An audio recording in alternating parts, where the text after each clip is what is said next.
Morals and Attack on Titan. I know, a pretty difficult terrain to navigate. Arguably the most heated debate among anime watchers is simply just, is Eren going too far? Today we'll be talking about the motivation behind Eren's actions, along with who supports him, who opposes him, and various other things. But before we start, make sure to subscribe. Less than 1% of the people tuning into my videos are subscribed, so if you did, I'd really appreciate it. But anyways, on to the video. So morality at a basic level is extremely subjective. When talking about if Eren should or shouldn't wipe out the world, we see fervent arguments promoting one opinion or another. Morality simply dictates one's distinction between right and wrong, or good and bad. So first, I want to dive into the timelines of events leading to the rumbling, starting from here. When Eren is initially trapped underground and Historia surfaces some memories for the first time, this could be considered the beginning of the end.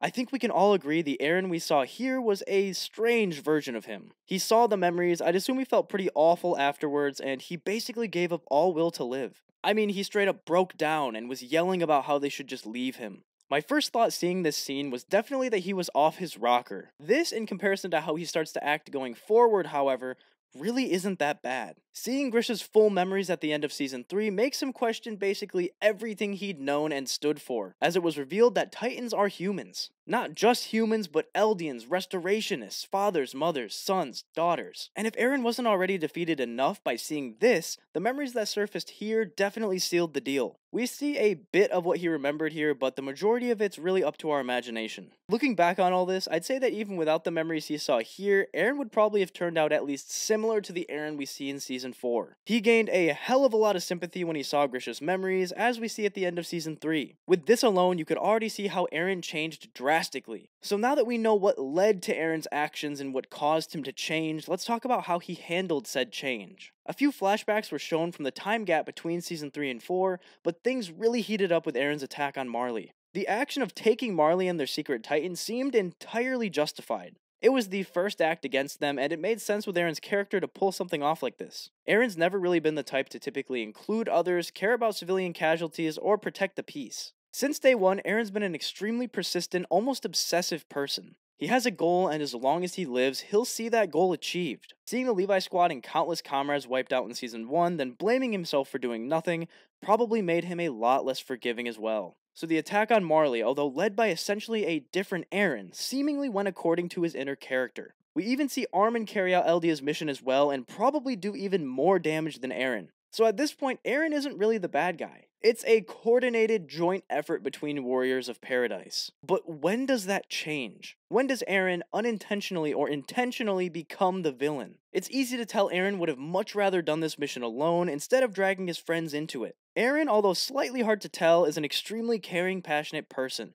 Well, that passionate part's pretty obvious, but his caringness is a little bit harder to see. He'd never leave a comrade behind and would sacrifice himself without thinking to save his friends. Many assume Eren had lost his mind when Sasha died simply because it looked like he was laughing or about to laugh. From what I can see, he was laughing at himself and his inability to save the ones he loves. Similar to that scene in Season 2. After the whole Marley mission is over, Eren grows rather distant, even more so than he already was. The scouts lock him up for suspicions of being controlled by Zeke, among many other things. Him planning a rogue mission and basically forcing the others to back him up really did a number on his reputation. And from here on out, Eren's interactions with his friends are cold, short, few and far between. Leading up to the rumbling, only an extremely limited amount of people knew Eren's actual plan. The forces at Marley probably assumed Eren was going to unleash the king's threat upon them, so what they're fighting for is very clear. On the other hand, it's hard for me to think the scouts actually believed in Zeke's euthanization plan in the first place. Did they really think Eren would go through with it? How they didn't all theorize his ulterior motive like the rest is kinda strange. Even Zeke shows he didn't trust Eren. When Eren arrived at the paths, Zeke pretended to be locked down as a means for Eren to feel safe enough to reveal his true intentions. We also find out Armin had suspicions of Eren going against what everyone thought he was gonna do,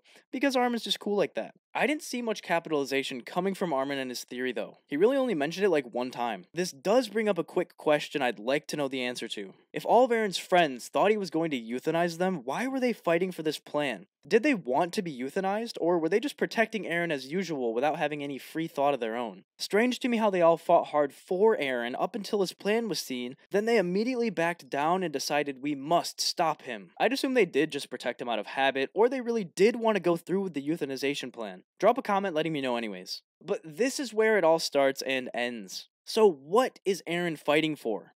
His reasons are pretty simple in my opinion for acting how he is. He cherishes the ones he knows more than the ones he doesn't. He figured, well, if I take out Marley and everyone opposing us, my friends will be safe. At the end of the day, Eren would in fact destroy anything and everything to save his friends. But he's always had a problem. He goes in alone. The option to coordinate has seemingly always been there with every mission he's done, but like I mentioned before, listening to others and coordinating with comrades could result in the loss of a friend, possibly someone like Sasha. It really doesn't look like he had more of an agenda besides just keeping the ones he cared about alive. But if those same people you're trying to protect don't believe in what you're doing for them, then why do it? Many believe a core reason he didn't tell anyone close to him about his plan is that they'd simply not let him do it, or disagree.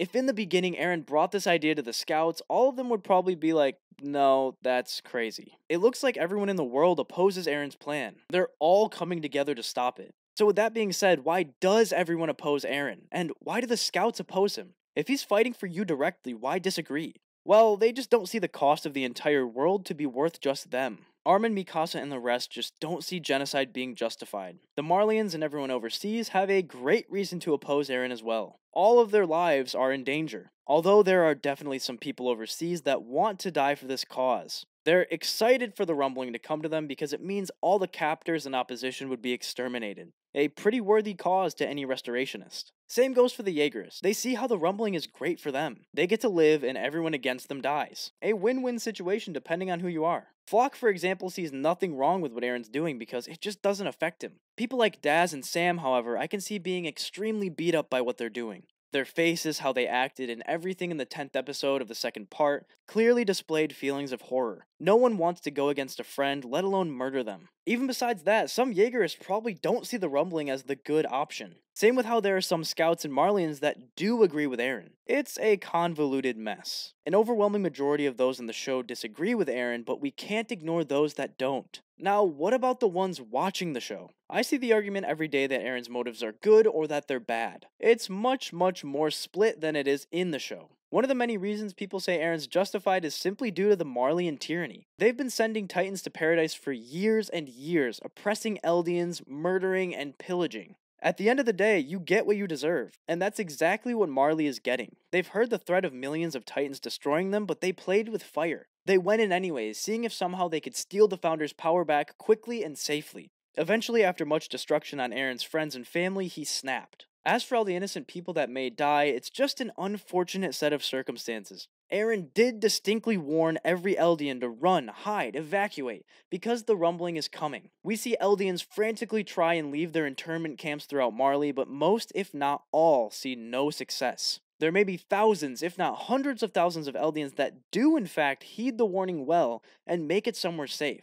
But there are many that don't. So seeing some reasons you may consider Eren's plan correct, we of course have to delve into why it could be considered wrong. First and foremost, the way Eren went about achieving this goal was sloppy. He and his supporters were met with much opposition from Eren's friends, having to result to murder, treason, and overall negativity to see Eren's plan through. And of course, Eren didn't get the okay from really anybody. He dropped this insane bomb on everyone he loves, and it's scary. No one wants it to come to this. I'm sure not even Eren wanted to do this. He just used the tools given to him to see out a prophecy. If he could have picked another way, I'm sure he would have, but it just didn't seem realistic with the amount of hate he was met with. And now the price everyone's paying for what Eren chose to do is astronomical. Not only does Eren intend to kill all Marleyans, but kill everything.